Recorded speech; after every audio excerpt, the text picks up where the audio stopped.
നമസ്കാരം. ദർശന ടിവിയുടെ ലോകമെമ്പാടുമുള്ള പ്രേക്ഷകർക്ക് വിരുന്നിന്റെ പുതിയൊരു എപ്പിസോഡിലേക്ക് ഹൃദ്യമായ സ്വാഗതം. വിരുന്നിപ്പോഴുള്ളത് കോട്ടയം ജില്ലയിൽ മുണ്ടക്കയമാണ്. മുണ്ടക്കയത്തിനോട് ചേർന്ന് ചിറ്റടി എന്ന ഒരു അതിമനോഹരമായ ഗ്രാമപ്രദേശം. ഈ ഒരു പ്രദേശത്ത് ഏകദേശം 1940 കാലഘട്ടങ്ങളിൽ വൈദ്യസഹായം തേടിയെത്തുന്നവർക്ക് ഒരു ആശ്രയ കേന്ദ്രമായി മാറിയ ഒരു സ്ഥാപനമുണ്ട്. ആ സ്ഥാപനത്തിന്റെ പേര് ചെമ്പൻകുളം ആയുർവേദ ഹോസ്പിറ്റൽ എന്നാണ്.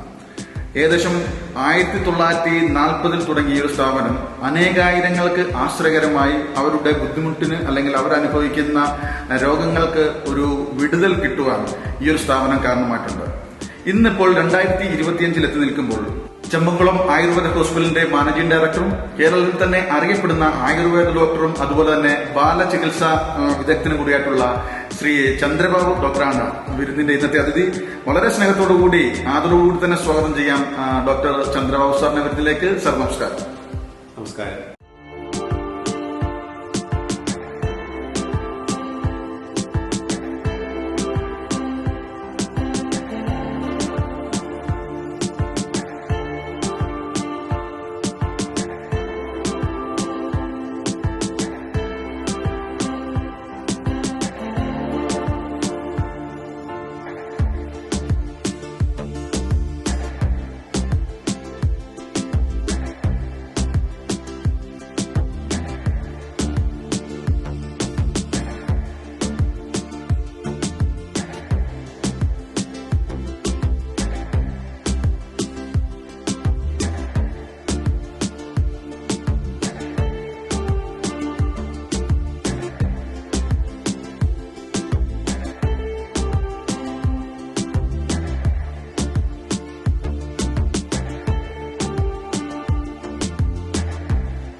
ഡോക്ടർ, വളരെയധികം സന്തോഷം. കാരണം ഏകദേശം 45 പരം വർഷം താങ്കൾ ഈ ഒരു ആയുർവേദ ജീവിതവുമായിട്ട് മുന്നോട്ട് പോകുന്നു. അനേകായിരങ്ങൾക്ക് നമ്മൾ ഇന്റർവ്യൂ പറഞ്ഞ പോലെ തന്നെ ഒരു ആശ്രയ കേന്ദ്രം തന്നെയാണ് താങ്കളും താങ്കളുടെ ഈ ഒരു സ്ഥാപനവും. തീർച്ചയായിട്ടും നമ്മളുടെ ഈ ഒരു സ്ഥാപനത്തിൽ നിന്ന് നമുക്ക് തുടങ്ങാം. ഈ ഒരു സ്ഥാപനത്തിന്റെ ഒരു തുടക്കം അല്ലെങ്കിൽ എങ്ങനെയായിരുന്നു ഈ ഒരു മേഖലയിലേക്കുള്ള താങ്കളുടെ കടന്നുവരവ്, അത് തന്നെ നമുക്ക് തുടങ്ങാം. നമസ്കാരം. 1940 കൂടിയാണ് എൻ്റെ അച്ഛനും ശ്രീ ഗോപാലൻ വൈദ്യനും സഹോദരനായിട്ടുള്ള കേശവൻ വൈദ്യനും കൂടി ഈ സ്ഥാപനത്തിന് തുടക്കം കുറിക്കുന്നത്. അതിനുശേഷം അദ്ദേഹത്തിൻ്റെ കാലം കഴിഞ്ഞു. 1980 ആരംഭത്തോടുകൂടിയാണ് ഞാൻ ഈ സ്ഥാപനത്തിൻ്റെ ചുമതല വഹിക്കുന്നത്. ഞാനിപ്പോൾ ഈ 2025 എത്തി നിൽക്കുമ്പോൾ അടുത്ത തലമുറയിലോട്ട് ഞാൻ എൻ്റെ ഈ ഒരു പ്രസ്ഥാനത്തെ കൈമാറിക്കൊണ്ടിരിക്കുകയാണ്. എൻ്റെ മകനും മരുമകളും ഇപ്പം ഇത് ചുമതല തുടർന്ന് കൊണ്ടുപോവുകയാണ്. ഇപ്പം ഈ സ്ഥാപനത്തെ പറ്റി പറയുകയാണെങ്കിൽ എളിയ തോതിൽ തുടങ്ങി വെച്ചിട്ടുള്ള ഒരു സ്ഥാപനമാണ് ചെമ്പൻകുളം വൈദ്യ. ആദ്യമായിട്ട് ചെമ്പൻകുളം ഫാർമസി എന്നുള്ള സ്ഥാപനമാണ് തുടങ്ങിയത്. അത് പതുക്കെ വികസിപ്പിച്ച് ചെമ്പൻകുളം ആയുർവേദ ആശുപത്രിയായി. ഇപ്പോൾ ഞങ്ങൾക്ക് GMP സർട്ടിഫൈഡ് ആയിട്ടുള്ള ഒരു പ്രൊഡക്ഷൻ യൂണിറ്റ് ഉണ്ട്. നല്ല ഗുണനിലവാരമുള്ള മരുന്നുകൾ ഞങ്ങൾ നല്ല രീതിയിൽ ഉണ്ടാക്കുന്നുണ്ട്. അതുപോലെ തന്നെ ഞങ്ങളുടെ ആശുപത്രികളിൽ വരുന്ന രോഗികൾക്കും OP യിൽ വരുന്ന രോഗികൾക്കും ഞങ്ങളുടെ തന്നെ സ്വന്തമായിട്ടുള്ള ഫാർമസിയിൽ ഉണ്ടാക്കുന്ന മരുന്നുകൾ തന്നെയാണ് നേരിട്ട് ഞങ്ങൾ കൊടുക്കാറുള്ളത്. അതുകൊണ്ടാണ് നമ്മുടെ പേഷ്യൻസിന് തൃപ്തികരമായിട്ടുള്ള ചികിത്സ കൊടുക്കാൻ സാധിക്കുന്നത്. കാരണം ഗുണനിലവാരം നമ്മൾ എല്ലാ മേഖലയിലും നിഷ്കർഷിച്ച് മരുന്നുകൾ ഉൽപ്പാദിപ്പിച്ചാൽ നമുക്ക് ഉദ്ദേശിക്കുന്ന രീതിയിൽ ചികിത്സകൾ മുന്നോട്ട് കൊണ്ടുപോകാൻ പറ്റുള്ളൂ. ഉദാഹരണത്തിന് ഞങ്ങൾ ഒരു ക്ഷതതൈലം എന്ന് പറഞ്ഞ ഒരു ഔഷധമുണ്ട്. ലോകത്തിന്റെ നാനാ ഭാഗങ്ങളിൽ നിന്ന് ആൾക്കാർ ക്ഷതതൈലം അന്വേഷിച്ച് വരുന്നുണ്ട്. ഇതിപ്പോൾ ഓൺലൈനിലും കിട്ടുന്നുണ്ട്. ആ ഔഷധം വളരെ അപൂർവമായിട്ടുള്ള പരിസ്ഥിതിയുള്ള ഒരു ഔഷധമാണ് ക്ഷതതൈലം. ഡോക്ടറിനെ ഇൻട്രോയിൽ പറഞ്ഞതുപോലെ തന്നെ താങ്കൾ ഒരു കേരളത്തിൽ തന്നെ അറിയപ്പെടുന്ന ഒരു ബാലചികിത്സകനാണ്. ഇപ്പോൾ ഓരോ കുടുംബങ്ങൾ അനുഭവിക്കുന്ന അല്ലെങ്കിൽ കുട്ടികൾക്കുണ്ടാകുന്ന പ്രശ്നങ്ങൾ അവരനുഭവിക്കുന്ന ഒരു ബുദ്ധിമുട്ടിന് താങ്കൾ ഒരു ആശ്രയ കേന്ദ്രം തന്നെയാണ്. തീർച്ചയായിട്ടും കുട്ടികളുടെ ഒരു ചികിത്സാ മേഖലയിലേക്ക് വന്നു കഴിഞ്ഞാൽ പ്രധാനമായിട്ടും താങ്കൾ ചെയ്യുന്ന ബാലചികിത്സാ മേഖലകൾ അല്ലെങ്കിൽ വിഭാഗങ്ങൾ എന്തൊക്കെയാണ്?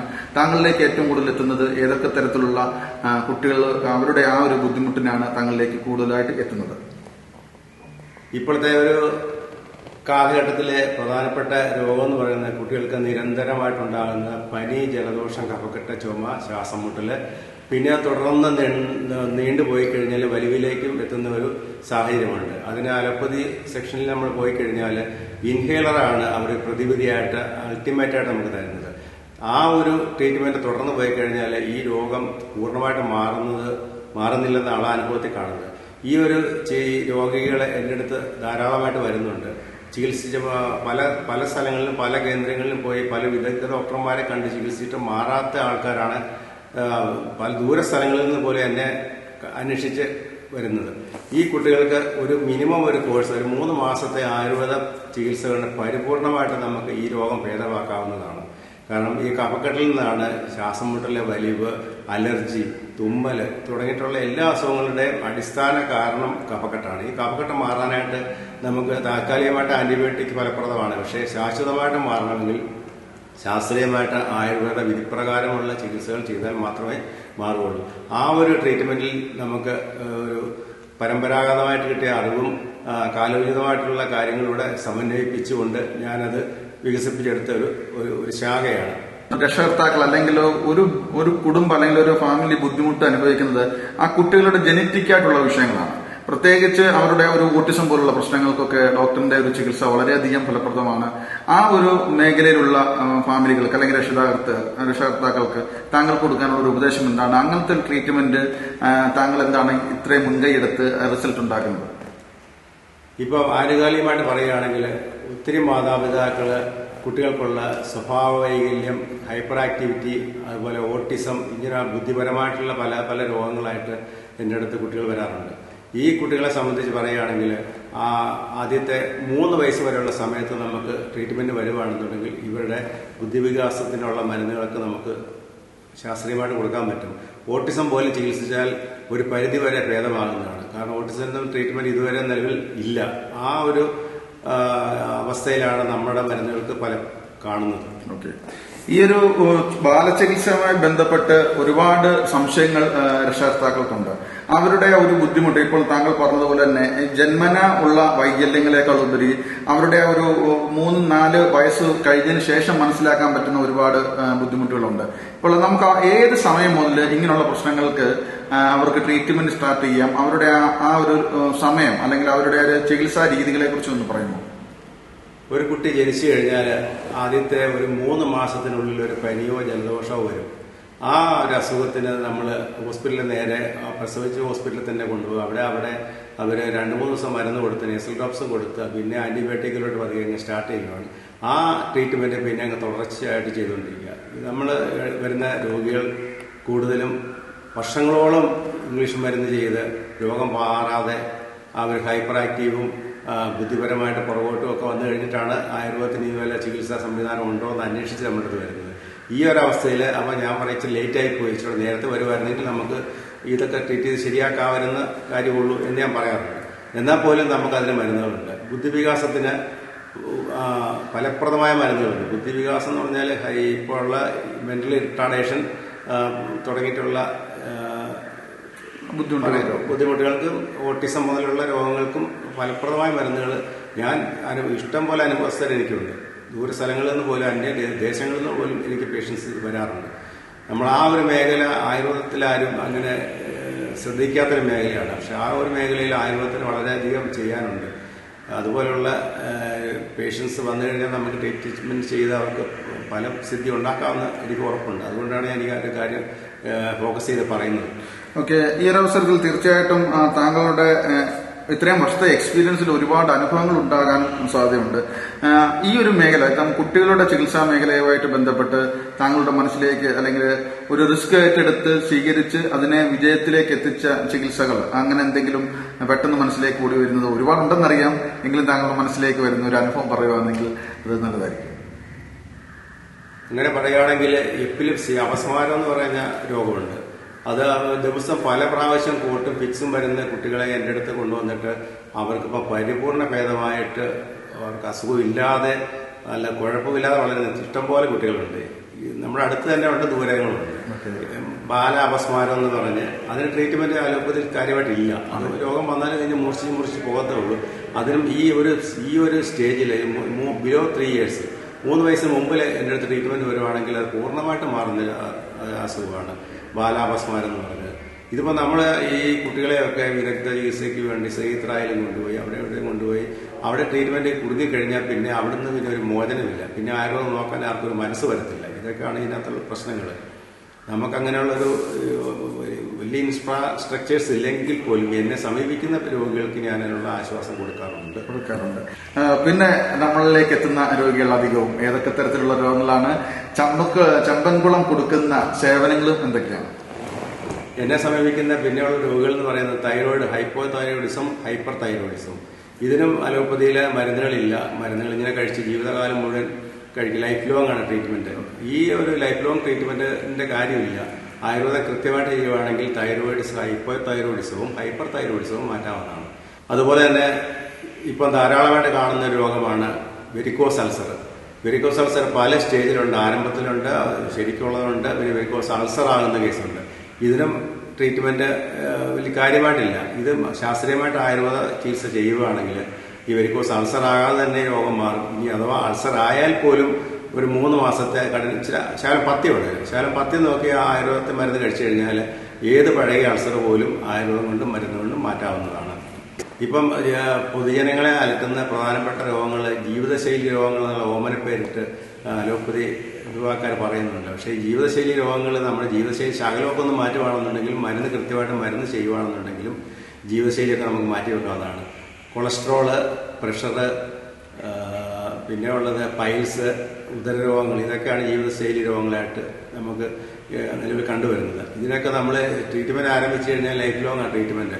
ഇത് ലൈഫ് ലോങ് ട്രീറ്റ്മെന്റ് ചെയ്യേണ്ട കാര്യമില്ല. 3 മാസത്തെ ചെറിയൊരു കോഴ്സ് മരുന്ന് ചെയ്ത് കഴിഞ്ഞാൽ ഈ രോഗങ്ങളൊക്കെ നമുക്ക് പടിക്ക് പുറത്ത് നിർത്താവുന്നതാണ്. പ്രത്യേകിച്ച് ഇപ്പം ഈ പൈൽസിന്റെ രോഗം കൊണ്ട് ഇഷ്ടംപോലെ ആൾക്കാർ അലഞ്ഞു നടക്കുന്നുണ്ട്. ഓപ്പറേഷനാണ് പ്രതിവിധി എന്ന് പറഞ്ഞ് ഒത്തിരി പേര് ഓപ്പറേഷൻ ചെയ്യുന്നുണ്ട്. പക്ഷെ ഓപ്പറേഷൻ ശാശ്വത പരിഹാരമല്ല.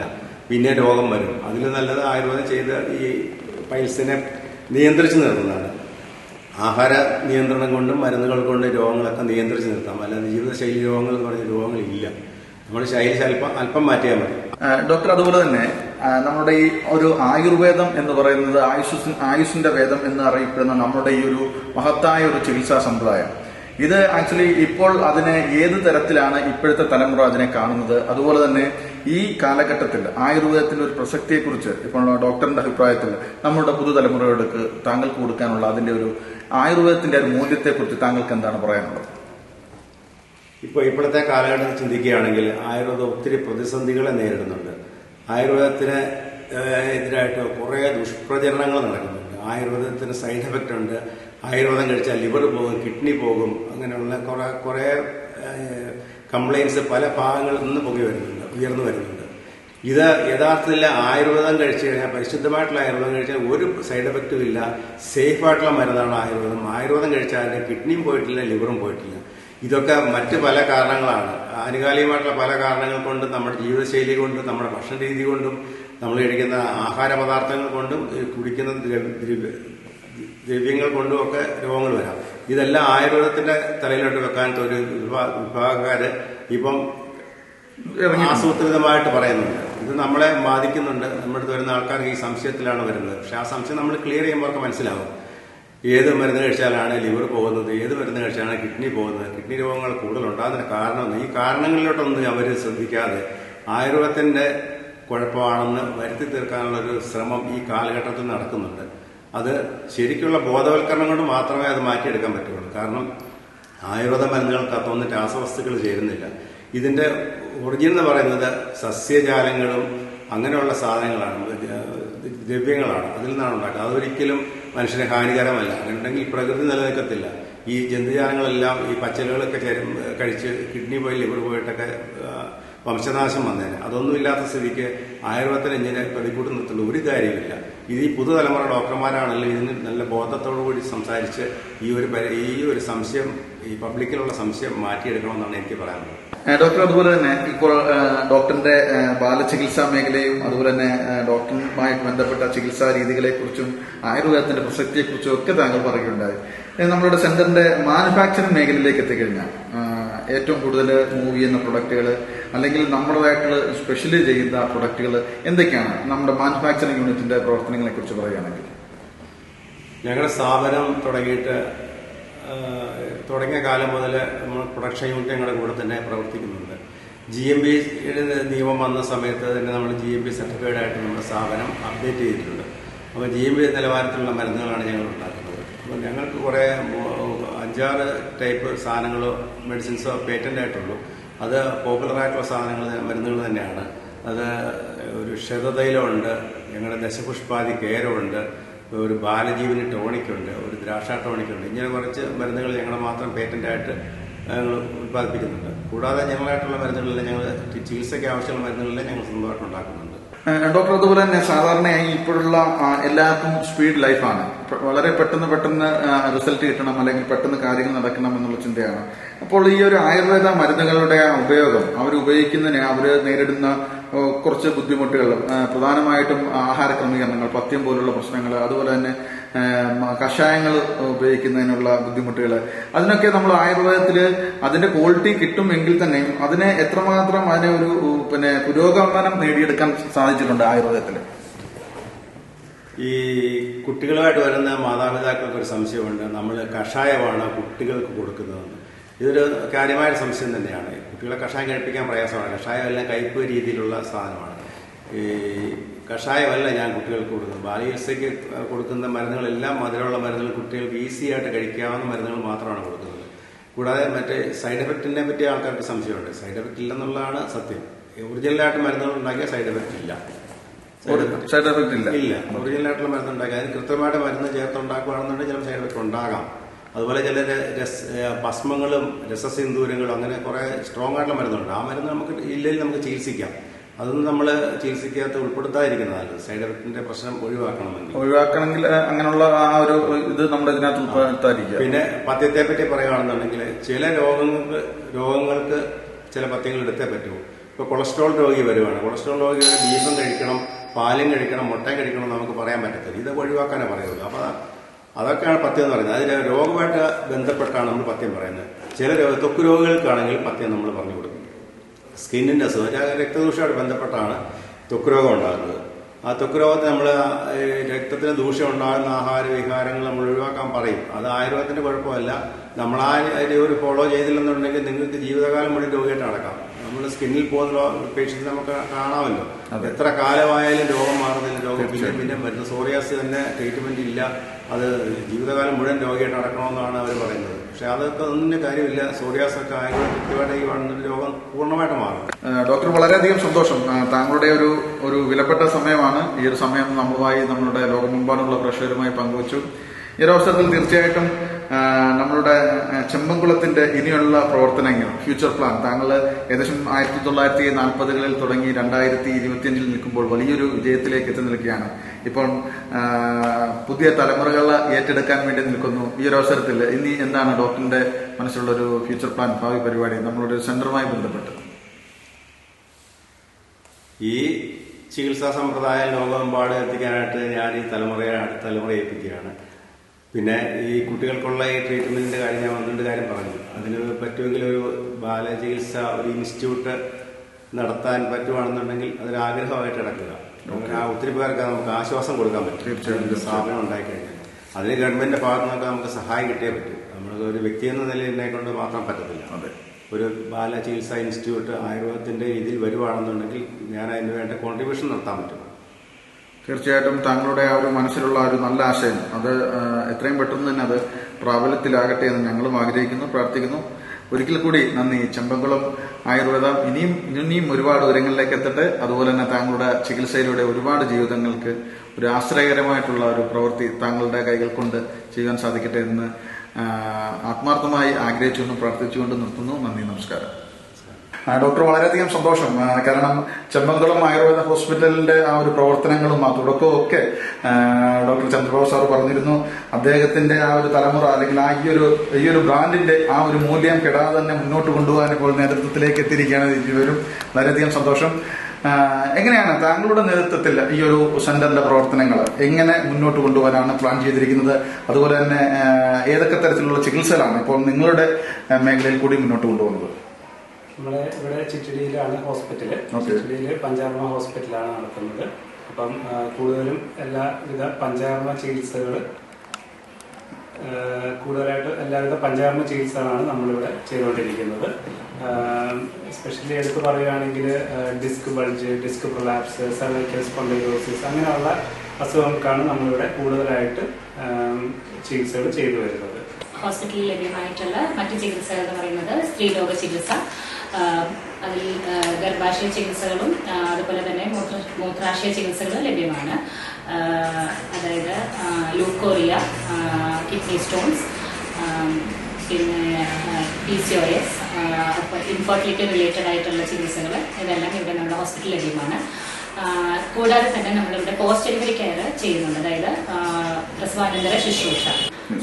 അതുപോലെ നമ്മൾ ഹോസ്പിറ്റൽസിൽ ചെയ്യുമ്പോൾ എന്ന് പറയുകയാണെങ്കിൽ നമ്മളുടെ ഓരോ രോഗിക്ക് അനുസരിച്ചിട്ടാണ് നമ്മൾ ചികിത്സകൾ തീരുമാനിക്കുന്നത്, ചികിത്സയിലെ ശുശ്രൂഷകൾ തീരുമാനിക്കുന്നത്. ഓരോ മദേഴ്സും ഓരോ ഫേസിൽ കൂടെ ആയിരിക്കും അവരുടെ പ്രഗ്നൻസി കടന്നു പോയിട്ടുണ്ടാവുക.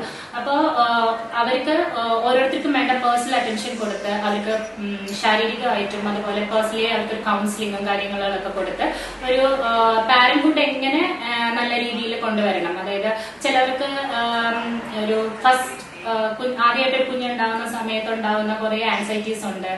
അപ്പൊ ഇതെല്ലാം ഒരു ഡോക്ടറിന്റെ മേൽനോട്ടത്തിൽ നമ്മുടെ ചെമ്പകുളം ഹോസ്പിറ്റലിൽ ഇതിനു വേണ്ട എല്ലാ പരിരക്ഷയും അമ്മയ്ക്കും കുഞ്ഞിനും ഇവിടെ നിന്ന് നമ്മൾ ലഭ്യമാക്കുന്നുണ്ട്. അതുപോലെ തന്നെ നമ്മുടെ ഒരു പ്രത്യേകത, അതായത് ചെമ്പകുളം ഹോസ്പിറ്റലിലെ പ്രത്യേകത എന്ന് പറഞ്ഞാൽ നമുക്ക് ഇവിടെ ഒരു GMP സർട്ടിഫൈഡ് ഫാർമസി ഉണ്ട്. നമ്മൾ ഇവിടെ ഓരോ രോഗികൾക്കും നമ്മൾ അവൈലബിൾ ആക്കുന്നത് നമ്മുടെ തന്നെ ഫാർമസിയിൽ പ്രിപ്പയർ ചെയ്യുന്ന മെഡിസിൻസ് ആണ്.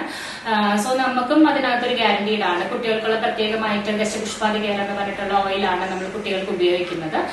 അതുപോലെ അമ്മയ്ക്ക് ആണെങ്കിലും അതുപോലെ ഓരോ പേഷ്യൻസിനാണെങ്കിലും നമ്മൾ ഇവിടെ തന്നെ നമ്മുടെ ഫാർമസിയിൽ പ്രിപ്പയർ ചെയ്ത് ഉപയോഗിക്കുന്ന മരുന്നുകളായതുകൊണ്ട് നമുക്ക് 100% ഒരു ഗ്യാരണ്ടി തന്നെയാണ് നമ്മളിത് അവൈലബിൾ ആക്കുന്നത്. ഇത്രയും പാരമ്പര്യമുള്ള ഒരു പ്രസ്ഥാനം മുന്നോട്ട് കൊണ്ടുപോകാൻ ഇപ്പോഴത്തെ പണ്ടുണ്ടാക്കുന്ന പോലെയല്ല, മരുന്നൊക്കെ നിർമ്മിക്കുന്നവർക്കും കാര്യങ്ങളെല്ലാം ഇപ്പൊ ഒത്തിരി വ്യത്യാസം വന്നിട്ടുണ്ട്. പണ്ട് മരുന്നുകൾ ഉണ്ടാക്കണമെങ്കിൽ അതെല്ലാം കിട്ടാൻ റോ മെറ്റീരിയൽസ് കിട്ടാൻ വളരെ എളുപ്പമായിരുന്നു. ഇപ്പം പക്ഷെ അങ്ങനെയല്ല. പക്ഷെ നമ്മുടെ ഫാർമസിയിൽ നിർമ്മിക്കുന്ന, നമ്മുടെ ഫാക്ടറിയിൽ നിർമ്മിക്കുന്ന ഓരോ മരുന്നും അന്ന് എങ്ങനെയാണോ പ്രിപ്പയർ ചെയ്തിരിക്കുന്നത് അതുപോലെ തന്നെ നമ്മൾ ഇപ്പോഴും ഉണ്ടാക്കി തുടർന്നു പോരുന്നു. അതുപോലെ തന്നെ നമ്മൾ ഹൈജീൻ ആണെങ്കിലും അതും മെയിൻറ്റെയിൻ ചെയ്യുന്നുണ്ട്. ഓരോ സ്റ്റാഫ്സിന്റെ കാര്യത്തിലും അവർക്ക് കൊടുക്കുന്ന ഓരോ ഡെയിലി അവർക്ക് അപ്ഡേറ്റ്സ് കാര്യങ്ങൾ നമ്മൾ കൊടുക്കുന്നുണ്ട്. ഓരോ ഡെയിലി വരുന്ന പ്രിപ്പറേഷൻസ് എന്തൊക്കെയാണ്, അതിന്റെ റോ മെറ്റീരിയൽസ് വന്നിട്ടുണ്ടോ, അതിന്റെ ക്വാളിറ്റി ചെക്കിങ്, ഇതെല്ലാം നമ്മുടെ ഹോസ്പിറ്റലിൽ നമ്മുടെ ലാബിലെല്ലാം ചെക്ക് ചെയ്തിട്ടാണ് ഓരോ പ്രോഡക്ട്സും പുറത്തോട്ട് ഇറങ്ങുന്നത്.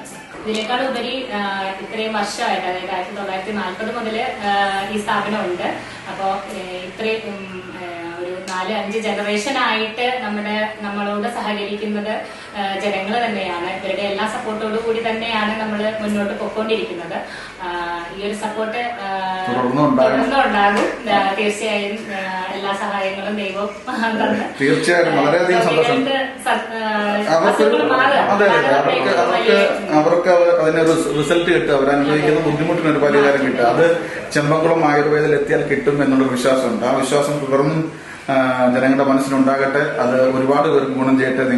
ചെമ്പകുളം ഒരു വലിയൊരു പ്രസ്ഥാനമാണെങ്കിൽ തന്നെയും ഇനിയും ഇടങ്ങളിലേക്ക് എത്തട്ടെ എന്ന് ഒരിക്കൽ കൂടി പറയുന്നു. അതുപോലെ തന്നെ പങ്കെടുത്ത എല്ലാവർക്കും ഒരിക്കൽ കൂടി നന്ദി. നമസ്കാരം.